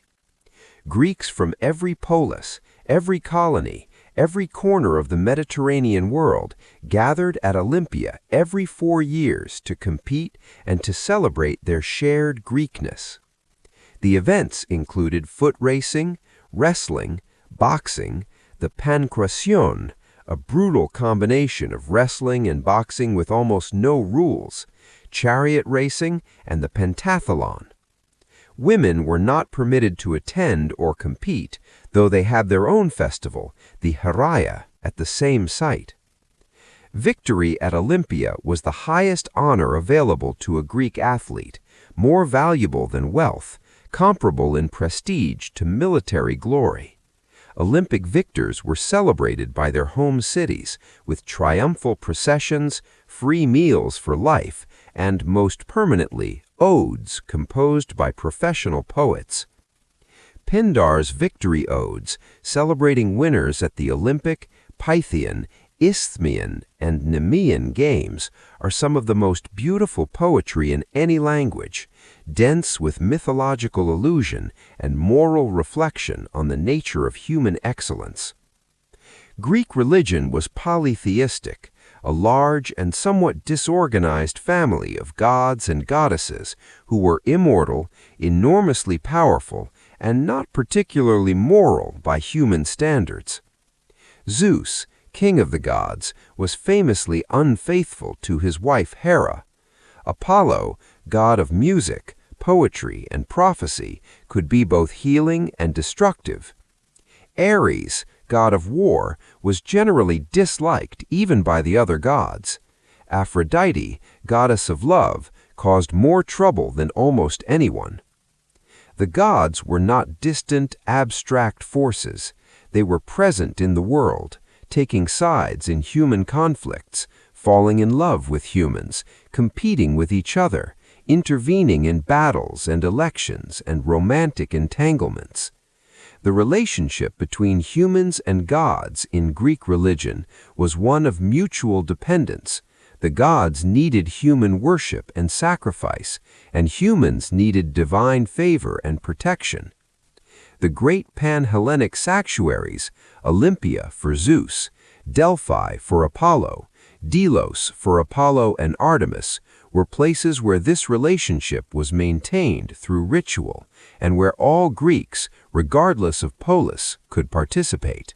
Of all the sacred sites of the ancient Greek world, none was more important, more mysterious, or more politically influential than Delphi, the sanctuary of Apollo on the slopes of Mount Parnassus in central Greece, where the god was believed to speak through his priestess, the Pythia, to answer the questions of mortals. Delphi was considered the center of the world. The Greeks believed that Zeus had released two eagles from opposite ends of the earth and that they had met at Delphi, where a sacred stone called the omphalos, the navel of the world, marked the spot. The sanctuary had been a place of prophecy long before the Greeks. It was associated with the earth goddess Gaia in its earliest phase, and Apollo had taken it from her by killing the serpent Python that guarded the site. The Pythia, always a woman, originally a young virgin, later traditionally an older woman, sat on a tripod above a fissure in the rock from which sweet-smelling vapors rose. Modern geological research has confirmed the existence of ethylene gas seeping from the limestone at the site, which, in sufficient concentrations, produces a light trance state. In her trance, the Pythia delivered Apollo's pronouncements, usually in ambiguous language that the sanctuary's priests then translated for the questioner. Rulers, cities, and individuals came from across the Greek world and beyond to consult the Delphic oracle before major decisions, colonization, warfare, constitutional changes, personal dilemmas. The oracle's answers were famously ambiguous, the most famous example being King Croesus of Lydia, who asked whether he should attack Persia and was told that if he did, a great empire would fall. He attacked. A great empire fell. His own. The oracle was technically correct. Its answers always were. The political influence of Delphi was real and substantial. The oracle helped shape the colonization of the Mediterranean, advising on where new cities should be founded. It played a significant role in the development of Greek religious practices, the promulgation of new laws, and the resolution of interstate disputes. Its treasury, filled with offerings from grateful states and individuals, made it enormously wealthy. 18 treasuries from different Greek cities lined the sacred way leading up to the temple. The sanctuary at Delphi was simultaneously a religious institution, a diplomatic center, and a bank. Any honest account of ancient Greece must acknowledge one of its most profound contradictions, a civilization that invented democracy, philosophy, and the idea of universal human reason, simultaneously excluded half its population from political life, confined most women to the domestic sphere, and treated female freedom as something dangerous to be controlled. The situation varied significantly between polis. Spartan women, as we have discussed, had considerable freedom. They exercised publicly, managed property, and were educated. Women in some other Greek cities had more autonomy than Athenian women. But Athens, the city most celebrated for its democratic values and philosophical achievements, had among the most restrictive treatment of women in the Greek world. Athenian women of citizen families lived primarily in the gynaikonis, the women's quarters of the house. They did not attend the assembly or the courts. They could not vote, hold office, or initiate legal proceedings in their own name. When they went out, which was less frequent than women in most other ancient cultures, they were typically accompanied by a male relative or slave. Their legal identity was mediated through a male guardian, first their father, then their husband. And yet, Greek literature is full of powerful female voices and figures. The poet Sappho of Lesbos, writing in the 6th century BC, is one of the greatest lyric poets of antiquity. Her fragments of verse about desire, longing, and the beauty of young women among the most moving poems that survive from ancient Greece. Aspasia of Miletus, the companion of Pericles, a foreign woman not subject to the full restrictions of Athenian citizenship, was reportedly one of the most intellectually brilliant people in Athens, running a salon attended by the leading minds of the city, and reportedly helping Pericles draft the funeral oration. She was prosecuted for impiety and had to be defended by Pericles himself. The tragedians created female characters of extraordinary depth and power. Clytemnestra, who murders her husband; Medea, who kills her children; Antigone, who defies the state in the name of divine law; Hecuba, who endures the destruction of everything she loves. These were characters written by men for male audiences. The actors were male, the chorus was male. But the depth of psychological understanding they show suggests that Greek men thought about the inner lives of women more seriously than their political and social arrangements would suggest. Between roughly 800 and 500 BC, Greek settlers founded hundreds of colonies across the Mediterranean and the Black Sea coast. In a great wave of maritime expansion driven by population pressure, land hunger, the search for trade opportunities, and the adventurous spirit that the sea always seemed to encourage in Greek communities. The colonies were not dependencies of their mother cities. They were independent polis from their founding, maintaining cultural and religious connections to their origins, but governing themselves entirely. A colony would typically carry sacred fire from the hearth of its mother city, worship the same patron deity, and maintain ceremonial ties through the exchange of ambassadors and participation in common religious festivals. But it made its own laws, chose its own magistrates, and fought its own wars. The extent of Greek colonization was extraordinary. In the West, Sicily colonized so thoroughly that the southern part was called Magna Graecia, Greater Greece, with great cities like Syracuse, Acragas, and Selinunte. Southern Italy, with Tarentum, Croton, Sybaris, and dozens more. The coast of France, with Massalia, modern Marseille, founded around 600 BC, which planted its own sub-colonies along the French and Spanish coasts and traded as far as Britain for tin. Spain, with Emporion, modern Empuris.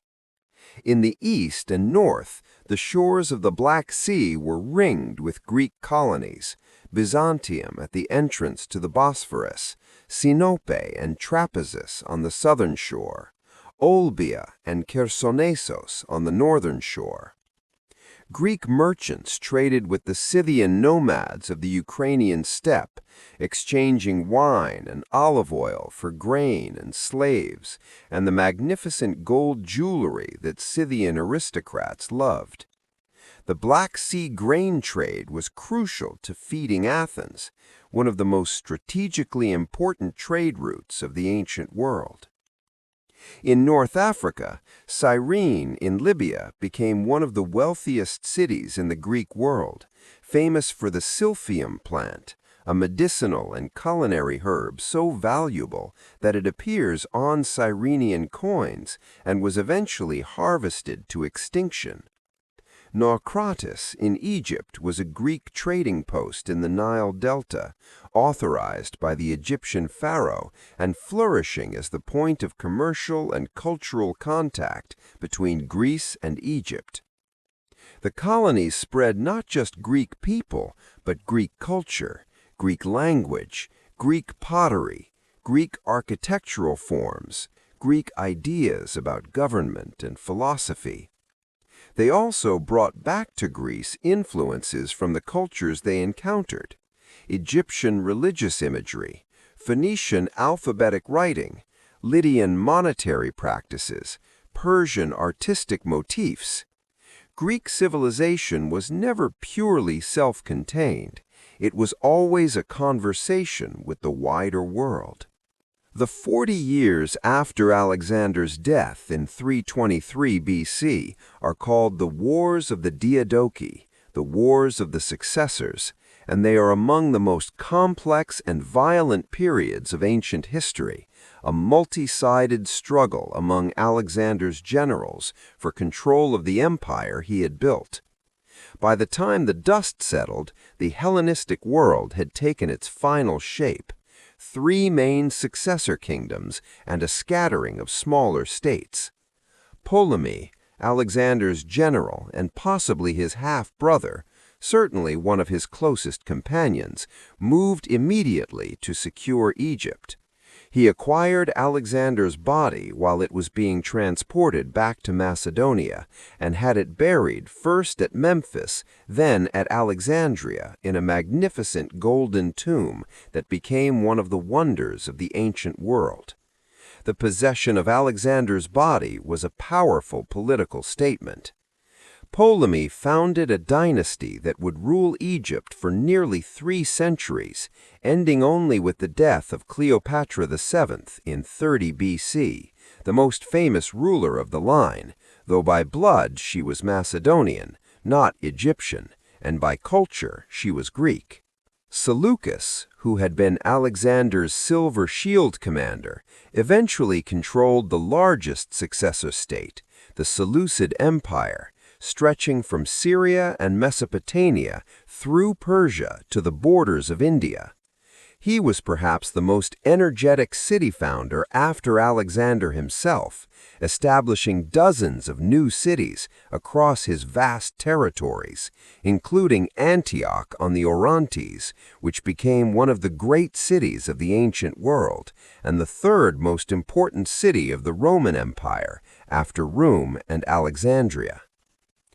Antigonus the One-Eyed, who had lost his eye in battle decades before Alexander's campaigns, and his son Demetrius Poliorcetes, the besieger of cities, fought the longest and most dramatic war of succession, eventually losing at the Battle of Ipsus in 301 BC, where Antigonus was killed at the age of 80, still fighting in the front line. His descendants eventually secured Macedonia and Greece. The smaller successor states included the Kingdom of Pergamon in western Anatolia, which developed one of the ancient world's greatest libraries, second only to Alexandria, and the Bactrian Greek kingdoms in Central Asia, which maintained a remarkable fusion of Greek and Central Asian culture for 2 centuries before being absorbed by nomadic invaders. Greek coins minted by Bactrian kings show portraits of such individuality and artistic quality that they are considered among the finest numismatic works of the ancient world. The final chapter of ancient Greek political independence was written not by other Greeks, but by Rome, the growing power from the Italian peninsula that the Greeks had largely ignored during the centuries of their greatest cultural flowering, and which would eventually absorb the entire Greek world without absorbing the Greek mind. Rome's involvement in Greek affairs began as intervention, coming to the aid of Greek cities against the Macedonian kingdom of Philip V, who had allied with Carthage against Rome during the Second Punic War. The Romans defeated Philip at the Battle of Cynoscephaly in 197 BC and declared, with considerable theatrical flair, the freedom of the Greeks, announced by the Roman general Flamininus at the Isthmian Games to an audience of Greeks whose reception was so enthusiastic that birds reportedly fell dead from the sky at the sound of the crowd's roar. The freedom did not last. Rome's involvement in Greek politics deepened. The Achaean League, a federation of Greek cities that was the last serious attempt at Greek political unity, went to war with Rome in 146 BC and was comprehensively defeated.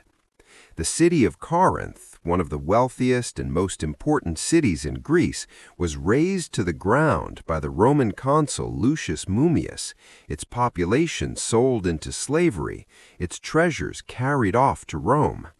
The same year that Carthage was destroyed, Corinth was destroyed. Rome was making a point about the consequences of defiance. Greece became the Roman province of Achaia in 27 BC, though it had been effectively under Roman control since 146.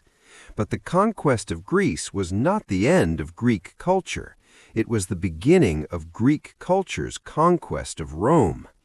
The Romans, a practical and military people who had built an empire but not a philosophical tradition of their own, were overwhelmed by Greek cultural achievement.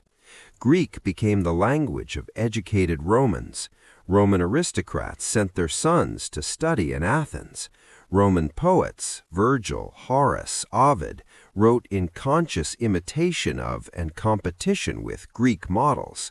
The Roman Horace wrote, "Greece, once captured her savage conqueror, and brought the arts to rustic Latium." The Greek philosophical schools continued to operate in Athens for centuries after Roman conquest. The Academy, the Lyceum, the Stoic and Epicurean schools. They were finally closed by the Christian Emperor Justinian in 529 AD, nearly 1,000 years after Plato had founded the Academy. By then, however, Greek philosophy had been thoroughly absorbed into Christian theology. Plato's forms had become the divine ideas in the mind of God. Aristotle's logic had become the tool of Christian systematic theology. Greece had been politically conquered. Intellectually, it had conquered everything.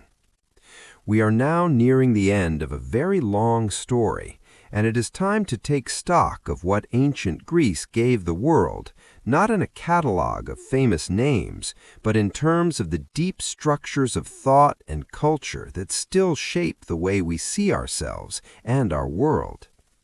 Democracy, the idea that ordinary citizens are capable of governing themselves, that political authority derives not from divine appointment or hereditary right, but from the consent and participation of the governed, was born in Athens in the 5th century BC. It was imperfect, exclusive, and frequently unstable, but it established a principle that has never been permanently extinguished. Every modern democracy, however different from Athens, traces its conceptual lineage to the Athenian experiment. The word itself is Greek, demos, the people, kratos, power. Philosophy, the systematic, rational investigation of the deepest questions: what is real, what is good, what is just, what is beautiful, how should we live, what can we know, was invented by the Greeks and has never stopped. The questions Socrates asked in the Agora of Athens are the questions that philosophers still argue about. The frameworks Plato and Aristotle built are still the frameworks within which many of those arguments occur. Western philosophy is, in a very real sense, a 2,500-year conversation that the Greeks started. Science, the idea that the natural world operates according to rational laws, that the proper response to natural phenomena is observation and reason rather than prayer and myth, was established by the Greek philosophers and scientists. The specific scientific theories of the Greeks were mostly wrong, but the method, hypothesis, observation, logical deduction, was right. Modern science is the Greek method applied with better instruments and more rigorous standards of evidence. Literature and art. The literary forms that Western culture uses to tell its stories, epic poetry, lyric poetry, tragedy, comedy, history, biography, were all invented or perfected by the Greeks. The aesthetic standards of Western art, the ideal of the human figure in sculpture, the proportional systems of architecture, the dramatic unities of theater, derive from Greek originals. Every Shakespeare play draws on Greek and Roman material. Every novel of psychological realism has Sophocles in its ancestry. The alphabet. The Greek alphabet, adapted from the Phoenician, was adopted by the Romans as the Latin alphabet, which spread across Europe with Roman conquest and Christian missionary activity. You are reading these words in a modified Latin alphabet that itself is a modified Greek alphabet. The shape of the letters in which the entire Western literary tradition is written traces back to Greek adaptation of Phoenician script. Ancient Greece has never stopped being present in the modern world, in our political vocabulary, our philosophical traditions, our artistic forms, our educational ideals, and our deepest assumptions about what it means to be human and to live well. The Renaissance was, in significant part, a rediscovery of ancient Greece, the recovery of Greek texts, the revival of Greek philosophical ideas, the attempt to restore Greek artistic standards after what Renaissance thinkers regarded as the barbarism of the medieval period. The great humanists, Erasmus, More, Petrarch, read Greek, translated Greek, and measured their own achievement against the Greek standard. The Enlightenment of the 17th and 18th centuries drew heavily on Greek philosophy, on Stoic ideas of natural law and universal human reason, on Platonic idealism, on Aristotelian logic. The American founders were steeped in classical Greek political thought, reading Thucydides, studying the Athenian constitution, debating the lessons of Greek democracy's successes and failures as they designed their own republic. Thomas Jefferson's Monticello and the Capitol building in Washington, D.C. are neoclassical buildings that look like Greek temples. The Romantic movement of the early 19th century found in ancient Greece a symbol of beauty, freedom, and human excellence that contrasted with what Romantics saw as the ugliness and repression of industrial modernity. Lord Byron, who died fighting for Greek independence, wrote Childe Harold's Pilgrimage as a lament for the ruins of a lost Greece. Keats wrote Ode on a Grecian Urn.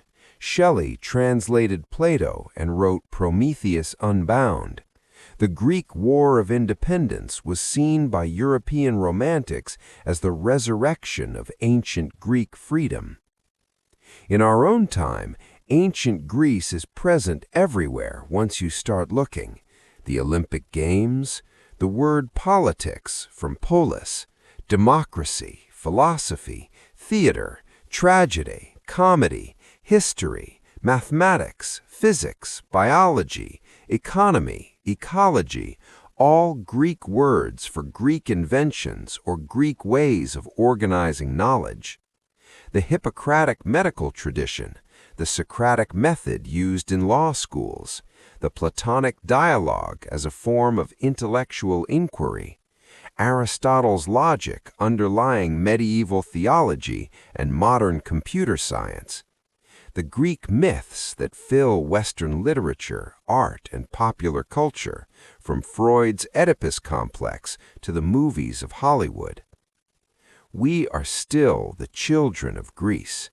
Not exclusively, we are also the children of Rome, of the Bible, of the Islamic Golden Age, of the Renaissance, of the Enlightenment, of 100 other traditions. But Greece is near the beginning of all of it. It is one of the deepest roots of the tree. We have traveled a very long way tonight. From the Minoans on Crete 3,000 years before the Common Era to the Roman conquest of the Hellenistic world. From Homer singing of Achilles' wrath to Aristotle teaching Alexander the Great in a Macedonian garden. From the democracy of Cleisthenes to the death of Socrates to the conquests of Alexander to the burning of the Library of Alexandria. What does it all mean? What can we actually take from this enormous, complicated, brilliant, brutal story? The Greeks were not the idealized, toga-clad philosophical saints of the popular imagination. They kept slaves in enormous numbers. They treated women as inferior. They were violent, petty, prideful, and consumed by the kind of factional politics that makes modern democracies look serene. They destroyed each other's cities and sold each other's populations into slavery. The beauty of the Parthenon was built with imperial tribute money extracted from cities that had no choice but to pay. The democracy of Athens excluded women, slaves, and foreigners, the majority of the population. And yet they also asked, with a seriousness and a rigor that had never been brought to bear on these questions before, what is justice? What is the good life?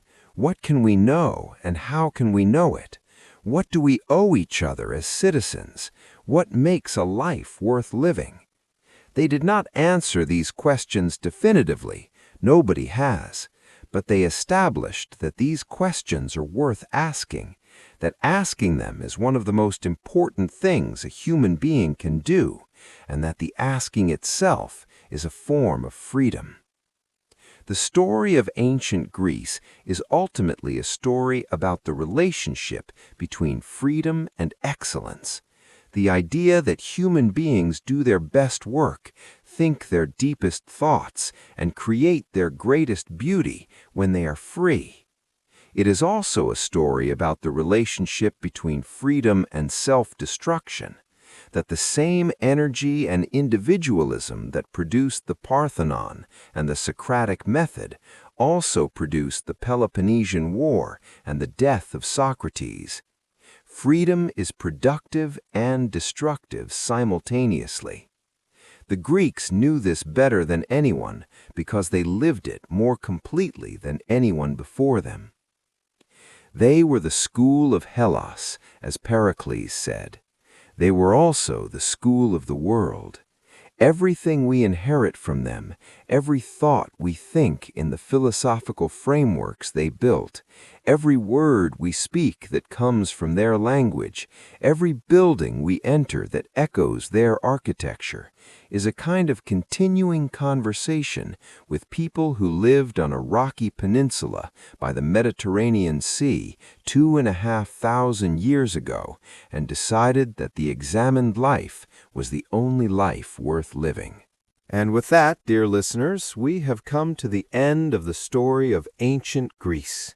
From the Minoans and the Mycenaeans, through the Dark Ages and Homer, through the birth of the polis and the invention of democracy, through the Persian Wars and the Athenian Golden Age, through Socrates and Plato and Aristotle, through the Peloponnesian War and the rise of Macedon, through Alexander's world-conquering campaigns and the Hellenistic Age, all the way to Rome's absorption of the Greek world and the continuation of Greek culture in new forms, we have covered roughly 3,000 years of one of the most extraordinary civilizations in human history.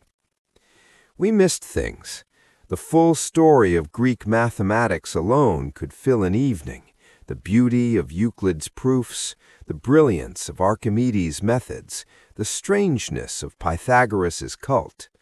The story of the Greek colonies, the dozens of cities founded across the Mediterranean and the Black Sea, each with its own remarkable history, is largely untold here.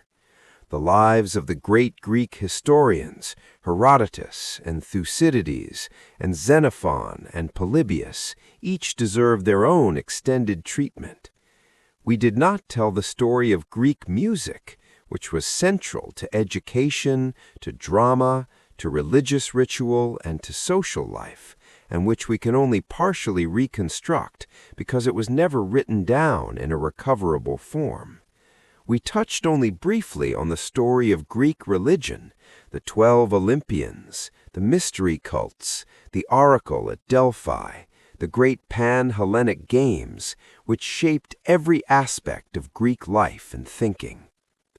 But I hope you leave tonight with something real and lasting, a sense of ancient Greece not as a collection of famous names and famous battles, but as a living civilization of remarkable people who were trying to understand their world, govern themselves, create beautiful things, and live well.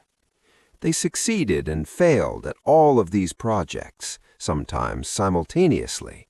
They were human, completely and recognizably human, which is perhaps the most important thing their story tells us. This has been Boring History at Sleep. If you made it to the end of 3 hours of ancient Greek history, drifting in and out of sleep, pausing and resuming, listening through the long, quiet passages, you are exactly who we make this for. History is long. The world that made us is old. There is always more to know. Sweet dreams, wherever you are tonight. We will have another story ready for you soon. Good night.